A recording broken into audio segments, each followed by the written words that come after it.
Hi everyone, and welcome back to another video. In today's video, I want to talk about the only supplements that you actually need. And the reason why I'm talking about this is because I've noticed that there has been a huge uptick in the amount of things that we are being marketed as just the general population. Everybody is making a quick buck on some kind of supplement, whether it's electrolytes, whether it's greens powder, whether it's ashwagandha, whether it's beet powder, whether it's antioxidants, it's moringa, it's this, it's that. And it's really hard to tell what you actually need because really good marketers are able to convince you that you need every single product that they are shilling.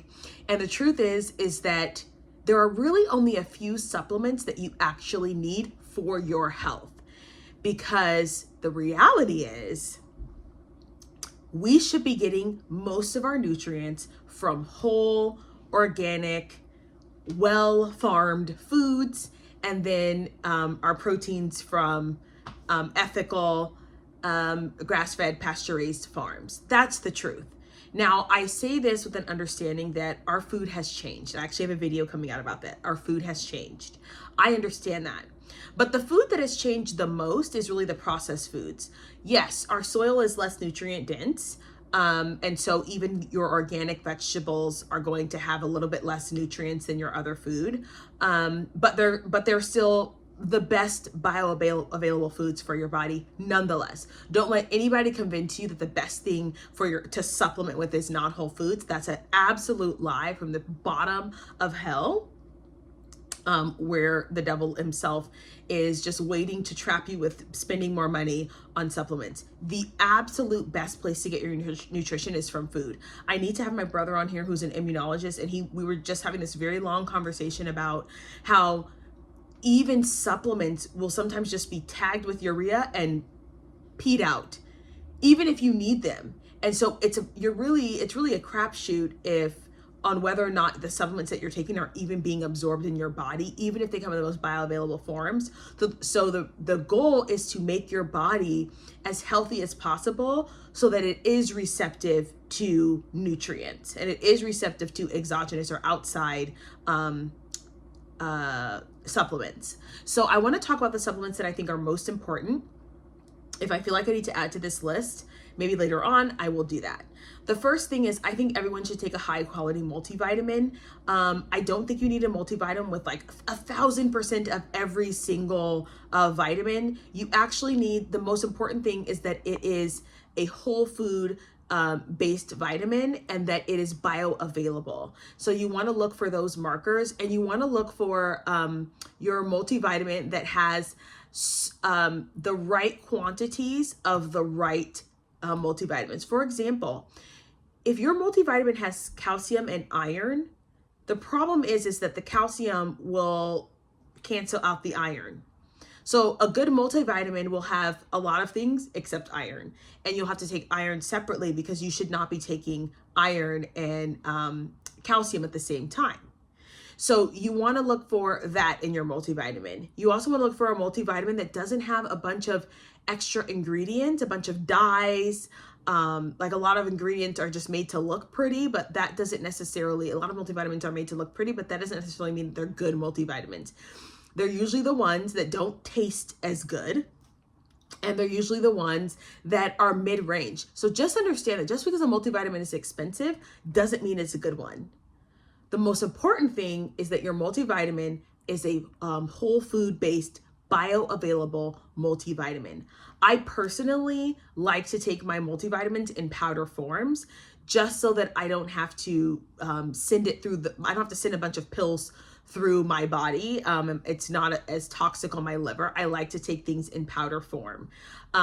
So that's something that you want to consider. But I do think that everyone should take a multivitamin purely for the fact that because our soil has changed, because not everyone has access to organic foods, that you do need some kind of support, okay? But you don't need like excess vitamins. In fact, those can have the opposite effect on what you're looking for. So a multivitamin, a whole foods, plant-based multivitamin, if it comes from organic sources, that's even better if it's organic.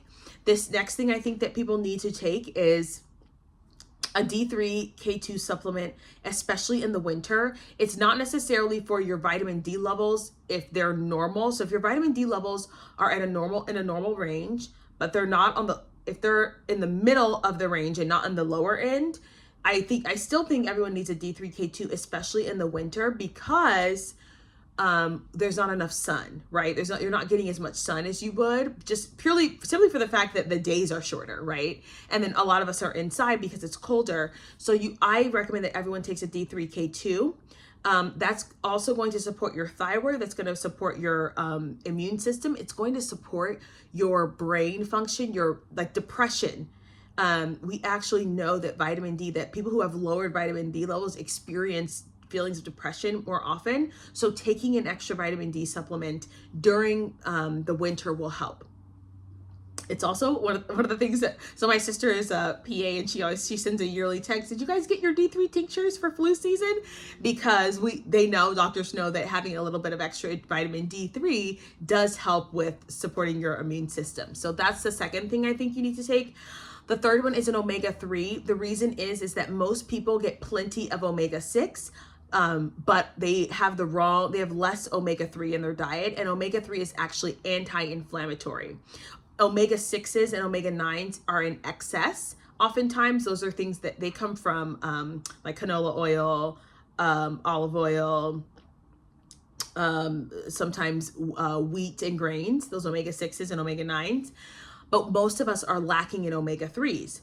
So I recommend that my clients all take an omega-3 in a standard dosage, and that's going to help balance out the amount of omega-6s and omega-9s. We know that it's anti-inflammatory. We know that it has positive effects on the brain and the heart. It's also one of the only things that's actually been studied to help move brown fat in the body. So omega-3 has been studied widely, and it's really, really important.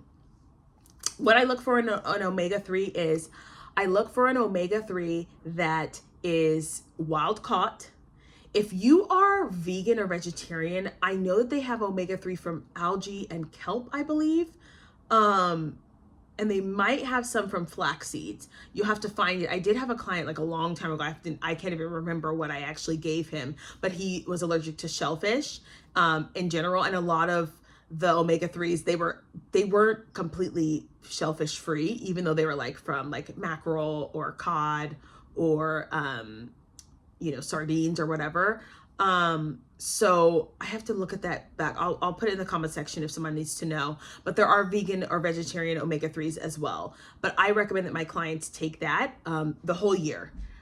Because we just tend to be chronically lower in omega-3, and because we live very stressful lifestyles, we tend to be more chronically inflamed than we should be. And so the omega-3s help us with the anti-inflammation. The last thing that I think people should take, and this one's really kind of an optional one, is actually creatine. Creatine is one of the oldest, longest, most studied supplements. It is one of the only supplements that has been proven to help with actually egg health. If you're trying to conceive, it's been helped to improve brain health. Older populations should take it. Of course, putting on muscle is what we all know it for. I know that people are concerned about the kidneys and the liver with creatine, because what creatine does is it pulls water into the cells, and so people get concerned. And they've heard all these horror stories about people having kidney failure and liver disease and all this stuff from creatine. But the truth is that when you take creatine, you should drink an extra 8 to 16 ounces of water per day. The reality is that most people are just not drinking enough water when they take creatine. The other thing is that people may be taking too much creatine for their needs. I actually take 2.5 grams before I work out. Some people will say that's too little. I've done 5 grams. When I was competing, I did 5 grams of creatine every day, and I just didn't like the way I felt. So I take 2.5, and I can still get the benefits of creatine. You can also tamper the dose. So most creatine scoops come in 5 grams, and I just do a half a scoop in my pre-workout drink, along with my carnitine and stuff like that for immune support and all that. So I think that everyone should take creatine because it has benefits far beyond like just trying to get big, right? It has benefits into your like Alzheimer's. They're studying it for Alzheimer's. They're studying it for, of course, fertility. They're studying it for bone health. So there's just so many other benefits to creatine that are not like, I want to get big. It's because it's been studied so widely, we know that there's not many contraindications to that. Now, the thing about creatine is you do not need to buy an expensive creatine supplement. If it's expensive, it's probably like, it's marketing. Creatine monohydrate is one of the most inexpensive supplements ever, and you should just buy creatine monohydrate. It's really good, actually, that it's so cheap because everybody can kind of afford it, and it does have many benefits. So take your creatine. Those are the supplements that I think everyone should take. Anything else is really optional and based on your lifestyle. And let's just remember that you were never meant to take a million supplements. You weren't even, and I like, as believers too, you guys, it almost gives panic. I don't trust God. That's another video coming. I don't trust God, so I'm gonna put all these things in my body and prevent XYZ thing from happening. Baby, listen. I know so many drug addicts who have lived to be 100 and whatever, right? Right? And the people who have taken care of their health and exercise get cancer at 50 and die, right? So there's just remember that your life is your life. And of course, I'm not ruling out the red carpet for diseases that are preventable. And we're not doing that, right? But what I'm also not going to do is panic over death and try and take all of these supplements to prevent the inevitable. I know where I'm going when I die. So if it happens, it happens. But I'm not saying roll the red carpet out for, heart disease, diabetes, those things. But the preventable stuff we're going to work on. But throwing all these supplements down your throat in the hopes that it's going to provide you with some safety is just not wise. And it's also more counterproductive than it is productive for your health. All right, you guys, if you enjoyed this video, don't forget to like, share, comment, and subscribe. I have one more snarky thing to say, and I'm just going to say it.